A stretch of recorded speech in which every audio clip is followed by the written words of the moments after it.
Welcome back, fellow Thingmen and Shieldmaidens, to the second episode of the Viking podcast. I'm that old Viking guy. And as always, I'm joined by the indomitable Astrid the Shieldmaiden. Indomitable? I like that.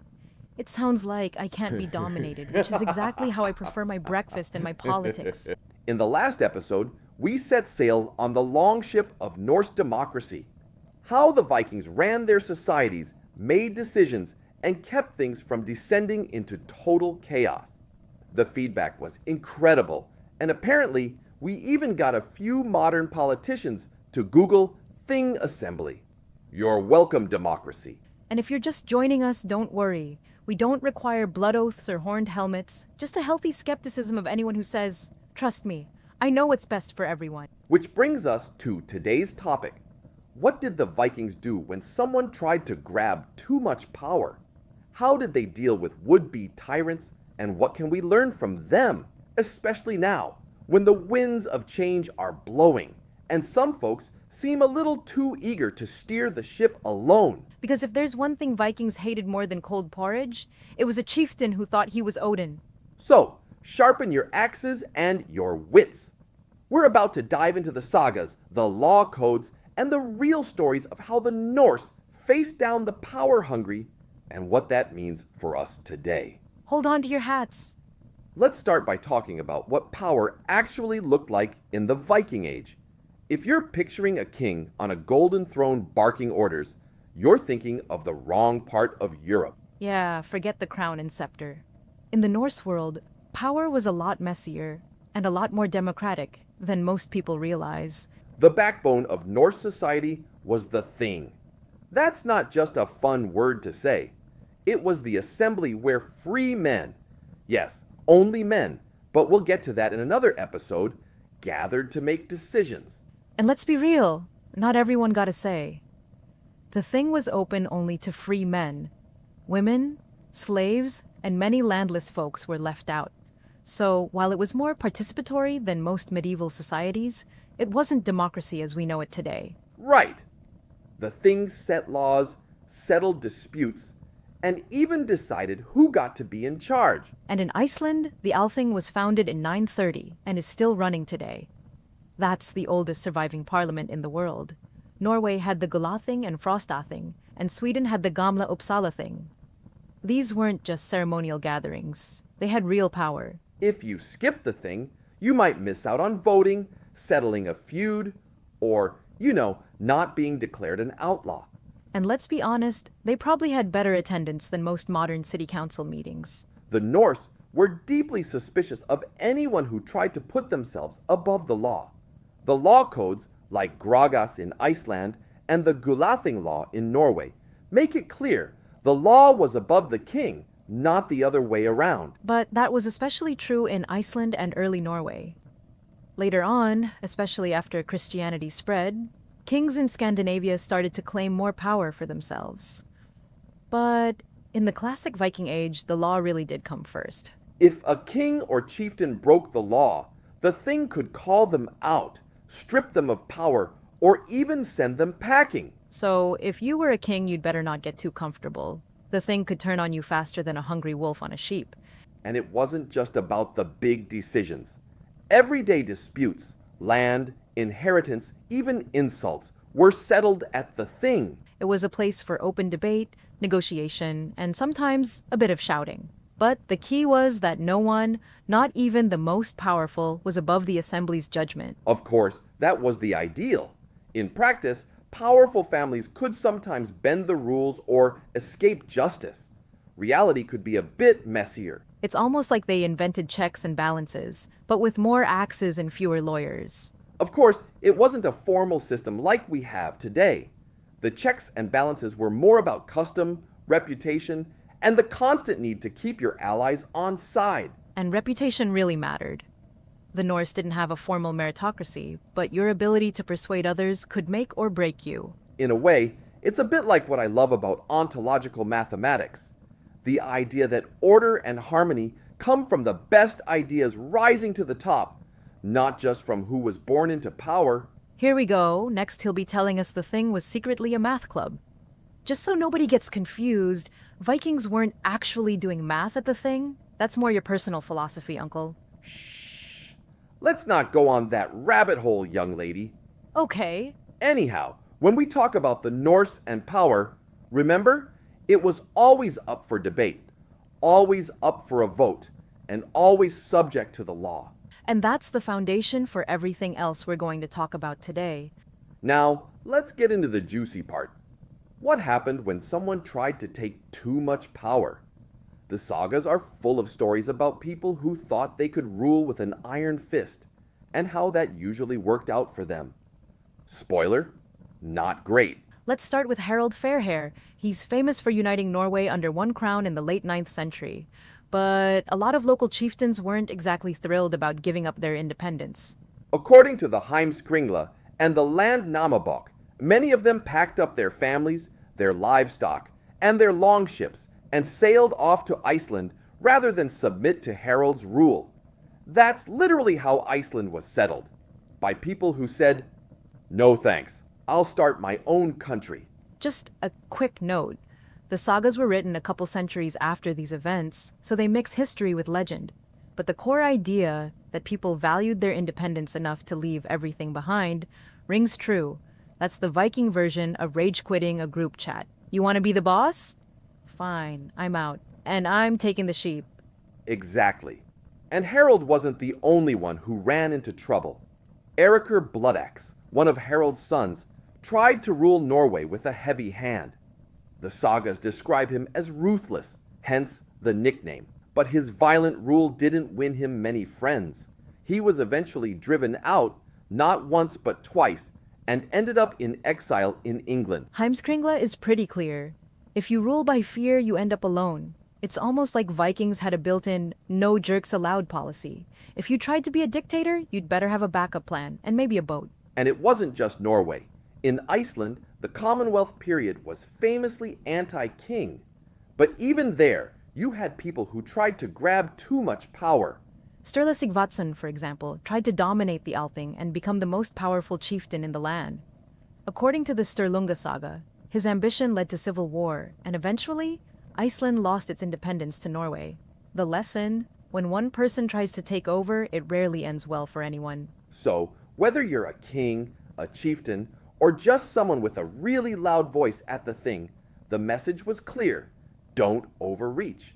The community will push back. And if you did overreach, you might end up as a cautionary tale in a saga, which is basically the Viking version of a bad Yelp review. It's almost as if the Norse had an instinct for balancing power, letting the most capable, or at least the most respected, rise, and pushing out those who couldn't earn trust.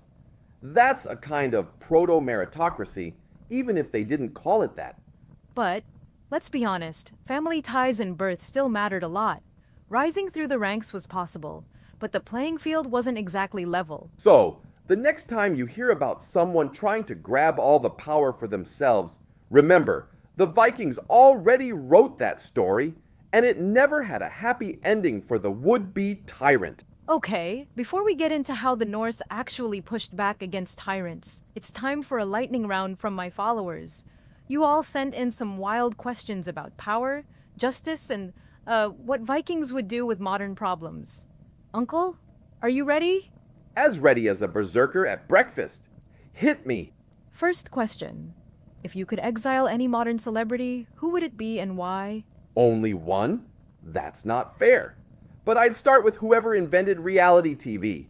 Outlaw them to Greenland. No cameras, just sheep. Savage. Next. What's the Viking punishment for someone who cuts in line at the bakery? Public shaming at the thing. And they have to serve everyone else fresh cinnamon rolls for a week. With extra icing. I'd vote for that. Would the thing have banned pineapple on flatbread? If you put fruit on your bread, you'd better be ready to defend it in open debate. May the best topping win. Here's a spicy one. If you had to outlaw one modern trend, what would it be? Influencers who don't actually influence anything. In my day, if you called yourself an influencer, you'd better be able to swing an axe or recite a saga. Last one. Who would win in a rap battle? Egil Skallagrimson or Eminem? Egil, hands down. He'd roast Eminem in verse, then challenge him to a drinking contest. Only one would walk away. And that's the lightning round. Thanks for your questions. And remember, if you want Viking justice, bring your best arguments and maybe a shield. Now back to the program. Yep. So, Uncle, how did the Norse actually push back when someone tried to seize too much power?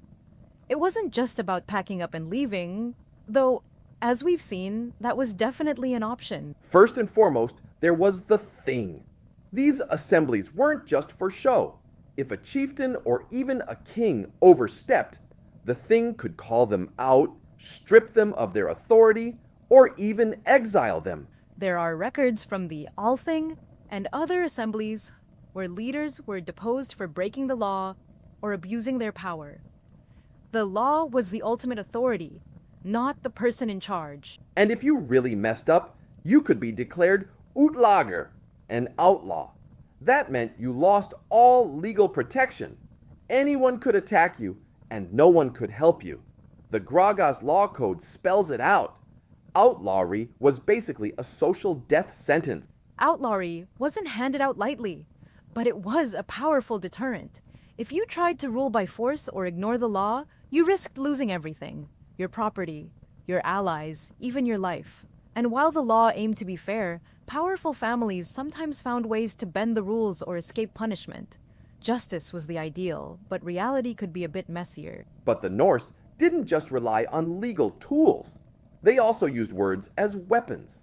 Skalds, Viking poets, had a unique power. Their verses could make or break reputations. Take Egil Skallagrimson, for example. In Egil's saga, he used poetry to shame King Eirik Bloodaxe, and even managed to save his own life with a well-timed verse. If a skald roasted you in public, your reputation could be ruined across the north. Forget about getting ratioed on social media. Imagine a poet showing up at your door and composing a scathing verse about your leadership skills. That's a bad day. And just to be clear, while skalds could make or break reputations, slaves, called thralls, had no political power at all. The Norse world was very much a society of ranks. And it wasn't just individuals who resisted tyranny. Alliances were crucial. No one ruled alone in the Norse world. Power was always negotiated through marriages, pacts, and mutual support. If a leader tried to go it alone, they'd quickly find themselves isolated. In short, the Norse had a whole toolkit for resisting tyranny. Assemblies with real power, laws that applied to everyone, the threat of outlawry, the sharp tongue of the skald, and the constant need to build and maintain alliances. It wasn't perfect, and it definitely wasn't always peaceful. Feuds, violence, and even civil wars were part of the landscape. The Norse way of keeping power in check could be pretty rough, and if all else failed, there was always the option of starting a new settlement somewhere with fewer tyrants and more sheep. That's the Viking way. Never let one person call all the shots, and always have a backup plan. All right, Uncle. It's time for another interlude, the Tyrant test. Are you a wise and just chieftain, or are you secretly plotting to become the next Eirik or Bloodaxe? I'll ask you a few questions. Answer honestly, or the goats will know. I fear nothing. Except maybe the goats. Let's do this. First question. You're in charge of the feast. Do you A. Share the best cuts of meat with everyone, or B. Hide the meat and keep the choicest bits for yourself? A. Of course. A chieftain who doesn't share ends up eating alone, and probably gets a turnip thrown at him. Good start. Next, someone disagrees with you at the thing. Do you A. Listen and debate their point, or B. Challenge them to a wrestling match in front of the whole assembly? Depends. Are they bigger than me? No. I'll listen and debate. The thing is for words, not just muscles. Very diplomatic. Third question. You catch your cousin sneaking extra honey cakes. Do you A. Laugh it off and maybe sneak one yourself? Or B. Declare yourself supreme dessert overlord and ban all sweets? A. Life's too short to ban honey cakes. Besides, I'd rather be the supreme dessert sharer. Last one. You're losing an argument. Do you A. Admit you might be wrong? Or B. Blame the goats and storm out dramatically. A true chieftain knows when to yield. But blaming the goats is tempting. All right, let's tally your results. Congratulations, you're a good chieftain. Fair, wise, and only a little bit tempted by tyranny. The goats approve. That's a relief. I'd hate to end up exiled to the goat pen. Remember, listeners, real power is about sharing, listening, and maybe letting someone else have the last honey cake. Unless you're a goat, then all bets are off. Thank you, Astrid. I love those little breaks. But now back to the episode. Of course. So, what does all this mean for us today? We're not living in the Viking Age, but the problems they faced, people trying to grab too much power, leaders ignoring the rules, are still with us. The Norse response offers some pretty clear lessons. First, the Norse model was built on the idea that power should be shared, not hoarded. The thing was open to debate, and everyone had a voice. At least, every free man, which was progressive for the time, even if it wouldn't pass muster today. The law was above everyone, and if you tried to put yourself above it, you'd get called out, or worse. And let's be honest, sometimes worse meant a one-way ticket to Greenland. Not exactly a tropical exile. The Norse also understood the importance of speaking up. Whether you were a skald with a sharp tongue or a thing man with a strong opinion, you were expected to participate. Silence was not an option. If you saw someone overreaching, you had a duty to say something. At the thing, in a poem, or even just by refusing to support them. If Vikings had Twitter, you know #NotMyJarl would be trending every time someone tried to pull a fast one at the assembly. And it wasn't just about individuals. The Norse relied on collective action. If a leader tried to go it alone, they'd find themselves isolated. The community mattered more than any one person's ambition. And if you tried to go it alone, you'd probably end up eating cold porridge by yourself. So, when we talk about checks and balances, or about making sure the best ideas win, I can't help but see a connection to ontological mathematics and the Pythagorean tradition. Systems where order, reason, and merit matter more than brute force or birthright. Just don't try to settle a thing debate with a math equation. You'll lose the crowd. So, what's the takeaway? When leaders try to bypass checks and balances, when they ignore the rules or try to silence debate, it's up to the rest of us to push back. The Norse didn't always get it right.